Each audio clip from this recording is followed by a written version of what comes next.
Hi everyone, going to do Tai Chi Paradigm for Parkinson's.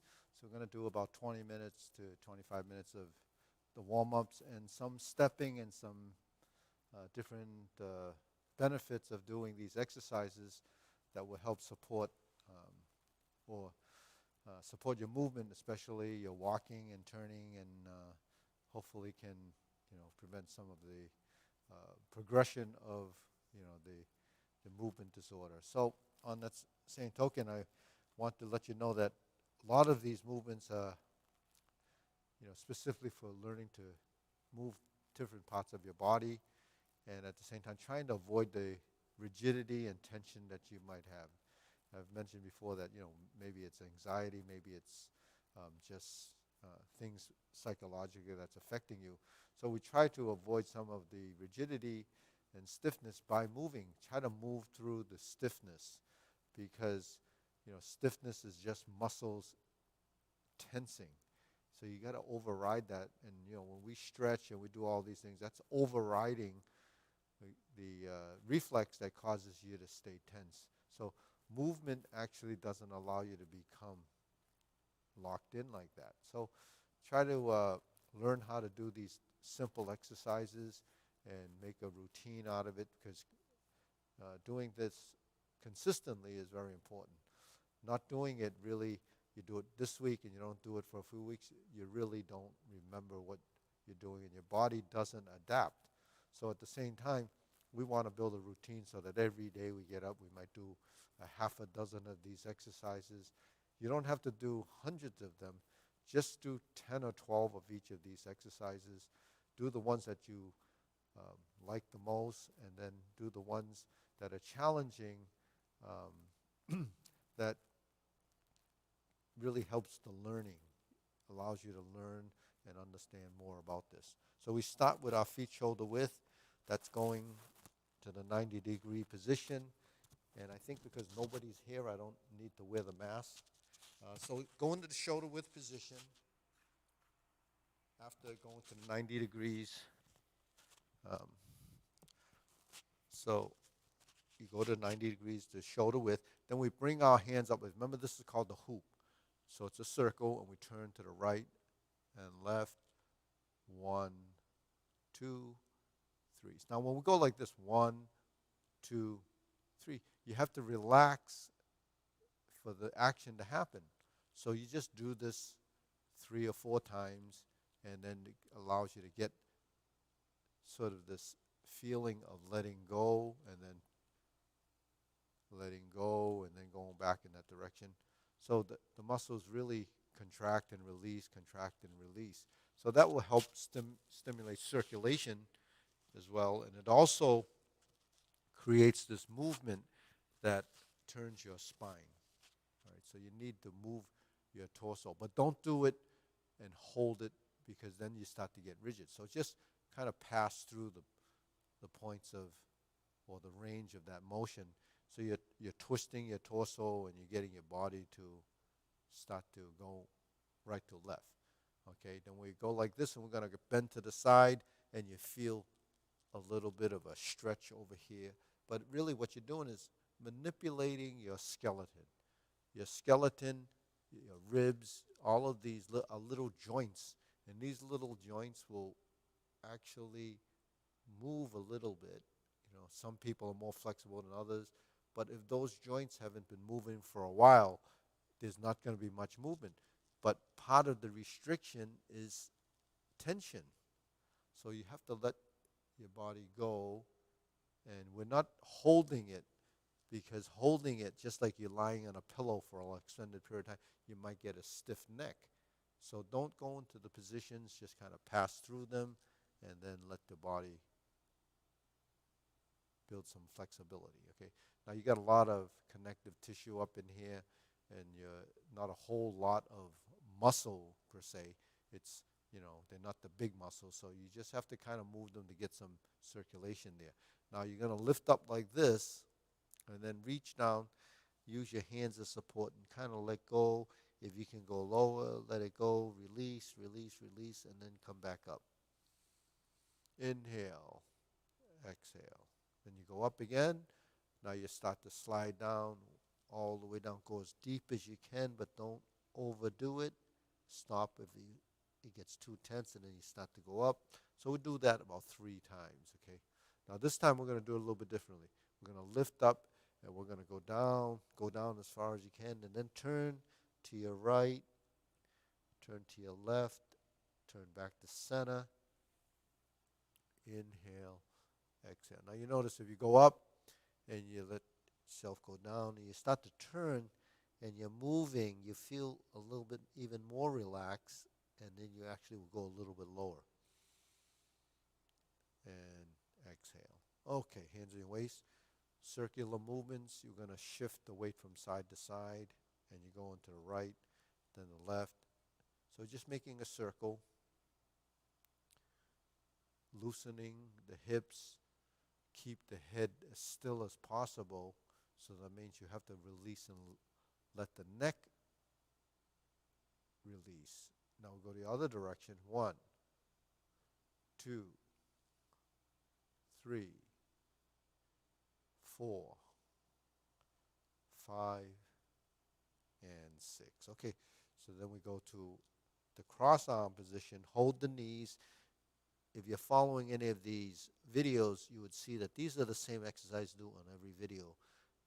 This one's a live class, so sometimes when I do a live class, I have a different take on the same exercises, but it's just more information so that you can try to understand why it's important to move and how you shift and move your legs when you're walking. Switch, other side. So this sort of massages or manipulates the knees, but the important thing is you release your ankles and your hips and try to make that circle.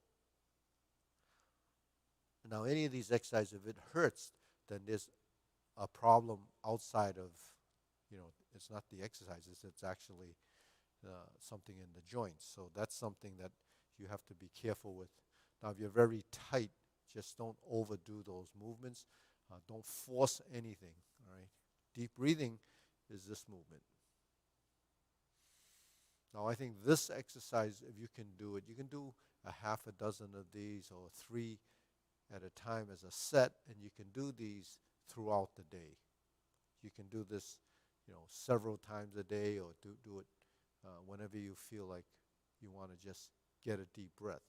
But you actually look at my hands. I fold them, I go up, and I go down. So you're really lifting for balance, strengthening the lift, because all those muscles from the soles of your feet up is actually engaging. And then when we fold our arms and go out to the side, we expand. Now we expand and we take a deeper breath in, and then we lower slowly to control the exhalation. So you inhale, you're doing it through your nose, tongue touching the roof of your mouth, and then exhale through your nose. Take a swallow. Inhale. Exhale.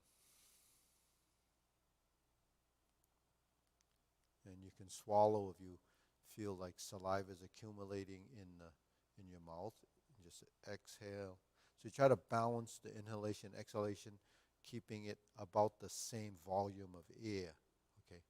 Because I don't want to say so many seconds in and so many seconds out, because the breath wants to be regulated with volume instead of just the time, because you might not be exhaling even though you're counting seconds. So, it's better to try to do it, using the idea of the volume of air and feeling that it's kind of exiting your body. Okay, so now we're going to go and spread our feet into this position and more turning.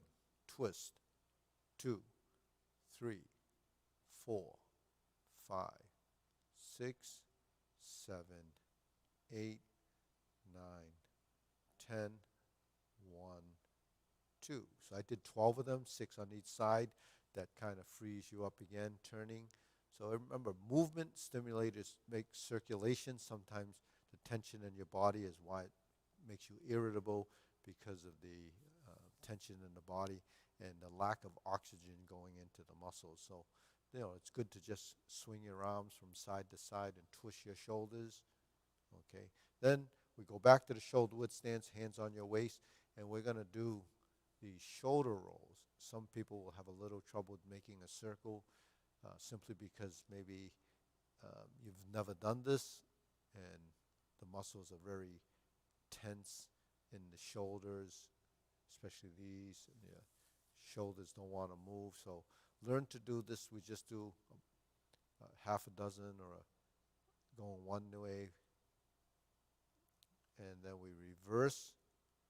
So that's going backwards. 2, 3, 4, 5, and 6. Okay, now palms down. Make a circle like this. 1, 2, 3. 1, 2, 3. 1, 2, 3. 1, 2, 3. 1, 2, and 3. So I just do a few of these exercises, give you a sampling, and also kind of so you expose you to these exercises, and you can do more of them if you choose to on your own, but I want to just get through a series of them.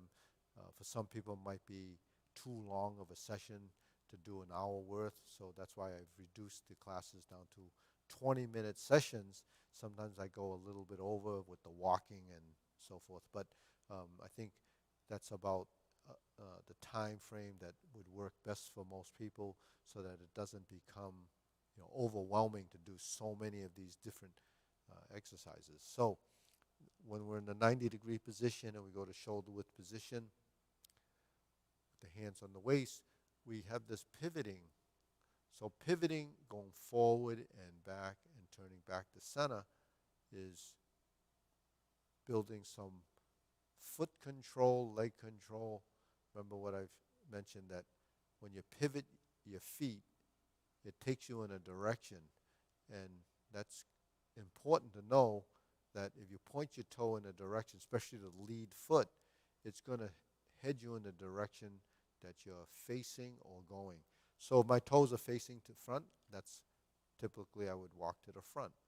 If I turn my foot like this, I would turn 90 degrees once the feet are together. So use this position, this is a little narrowed in shoulder width, as sort of a starting point. So if you have a little trouble turning corners, this is one of the practices that could help you control a directional change. So you learn to pivot and go back and pivot on the heel, and you're pivoting and alternating the feet. So that in itself is building coordination and control. So what happens when you pivot on the heel of the foot, it'll take you in a direction. So you start from a position where your feet are essentially ready to go in a direction, but they essentially start from this parallel position, and it takes you in a direction. That's a double pivot. That's a 180-degree turn. So it's different from just the 90-degree. This is the 90-degree turn. This is 90 degrees back, and then you have to adjust on the other side in order to get the total of a 180-degree turn. So it's 90 and 90. So the thing is, that's one setup, and then we're here, we go forward. But to make a 90-degree turn, typically, you're going to just go either 45 or 90 going in a direction, because we don't really need to make, U-turns generally if we're just going someplace. So if you have your feet close enough, don't do it from here. You'd have to do a double pivot. You do it from it's not shoulder width, it's feet closer together. You might have 2 or 3 inches between the feet, and that takes you in this direction.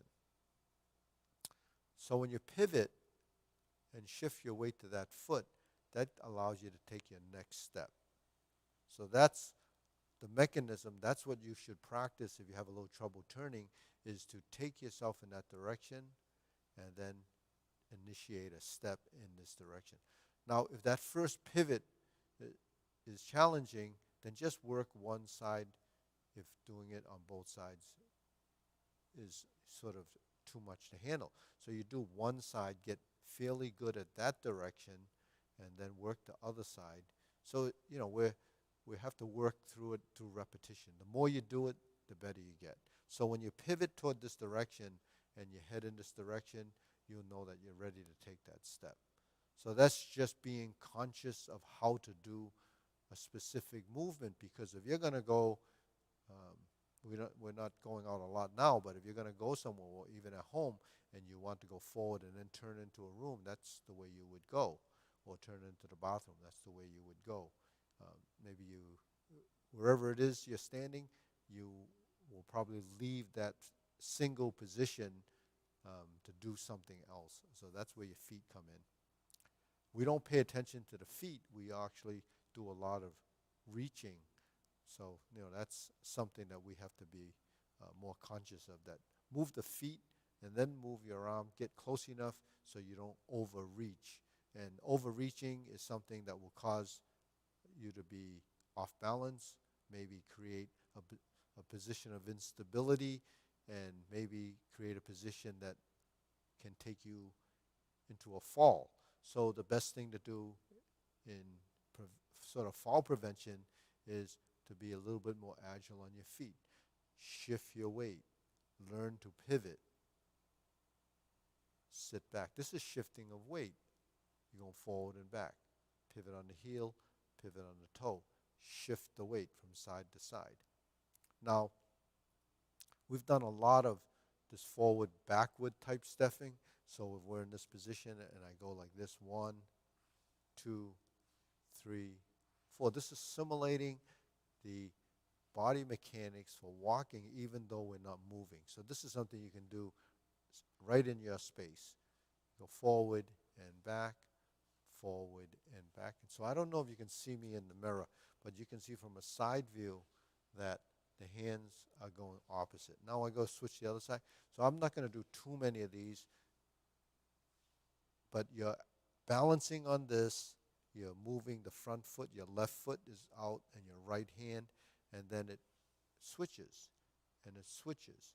Now if you have a little trouble with this, just remember that the front foot and the front hand, and then this foot is your stabilizer. You're kind of just standing on that one leg, and when you move, you're really building some strength and balance on this side. Okay, so that's the hand swing with the leg movement. That actually is the same body mechanics you use when you're walking forward. In other words, when you go 1, 2, 3, 1, 2, 3, you have that relationship. You have that relationship, and you have that relationship. So you may just practice that and track your hand. You might look in the beginning, but you don't want to look down. You just want to get a sense and a feeling. So your spine is still in the vertical position. So sometimes a mirror might be helpful for you kind of look at yourself doing these movements. So now, let's do this. This is 2 circles. So we're like this. 1, 2, 3. So these movements are really going out like this. We did this already where the 2 hands go up and the 2 hands go up. So that's a big circle to stretch out the shoulders and to get a good increased range of motion.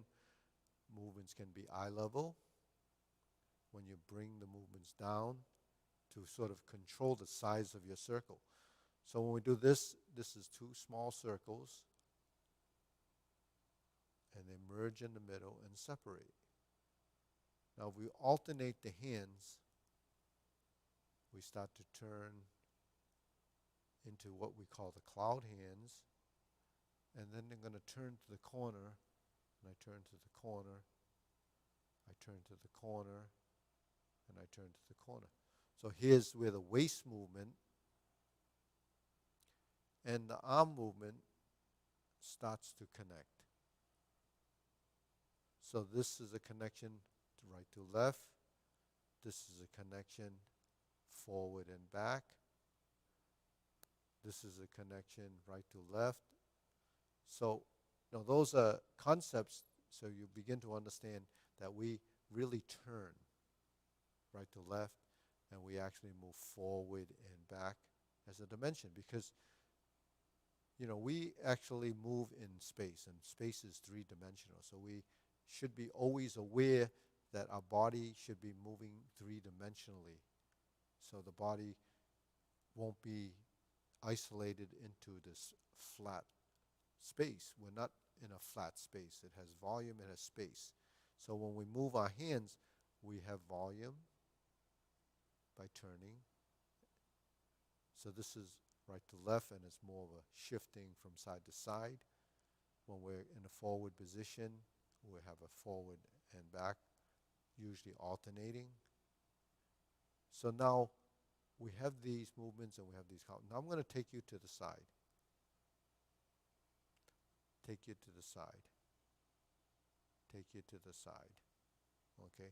Then we're going to go this way. Take you to the side. 1, 2, 3. Then we're going the other way. 1, 2, 3. Okay. So that's moving sideways to the left, my right would be going my left, my right. If I combine it with the hand movements that we just did, it would be like this. I go three movements this way and 3 movements to the side. Okay? So that's moving sideways, which is really the option to turning and moving in this direction, or the option to turn this way and move this way. So usually turning the corner is something you do to get to where you have to go. But in some situations where you're maybe going down an aisle or going to a space that's narrower, where you have to move sideways like this, this is the way you would do that. So it's really a step out. You bring your weight to there. You put this foot here. Step out, put your foot next to it. Step out, put your foot next to it. If you go that way, put your foot out, put the other foot next to it, and you just control your balance. Now, you don't need a giant step all the way over there and then try to do that. You just need to move the shoulder width, and then move this to center. This is where we started. Move it to shoulder width and move it to center. Move it to shoulder width and to center. And eventually, depending on how far you're going down there, that happens when you're going into a theater, or you're going into, say, a restaurant, that you have to move into this chair that's kind of down a ways on the table if it's some kind of a function. So who knows, you could use that step to do that. Or even if you're in your closet and you want to move in your closet and everything's tight, you'd have to move like that. So it's just, how do you apply certain footwork for the tasks that you have at hand? So we want to understand how to move our feet in walking, in turning corners, in stepping. Everything is involving shifting of weight. So what is shifting of weight? Shifting weight is standing here with our legs supporting weight 50-50. So you're in a perfect standing position and you're not able to move because you're stuck. So the first thing you have to do is shift your weight. So you always move the light foot. You have to pass through your center. So passing through your center allows you to support your weight, and then you go into the next step. Support the weight, and you go into the next step. If you're going backwards, it would be the same.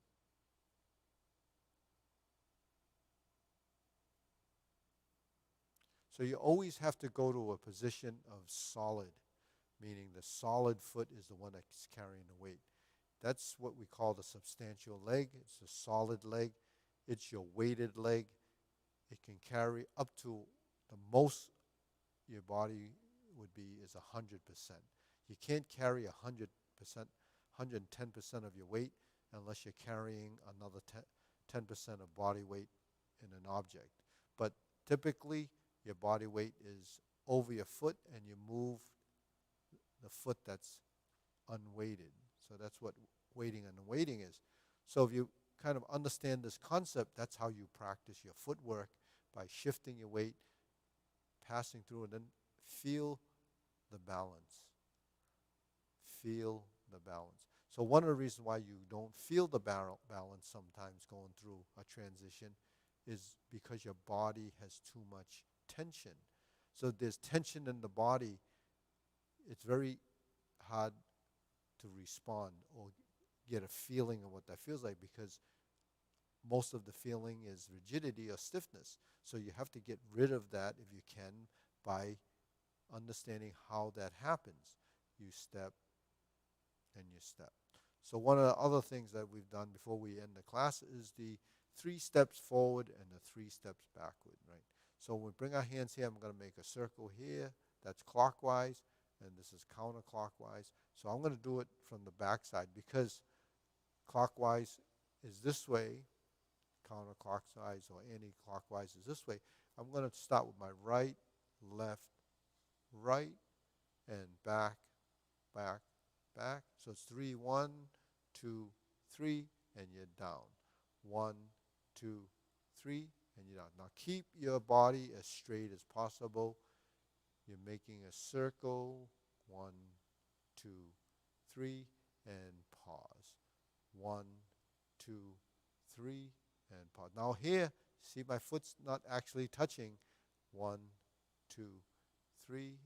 This foot's not touching because that's what's going to take the step.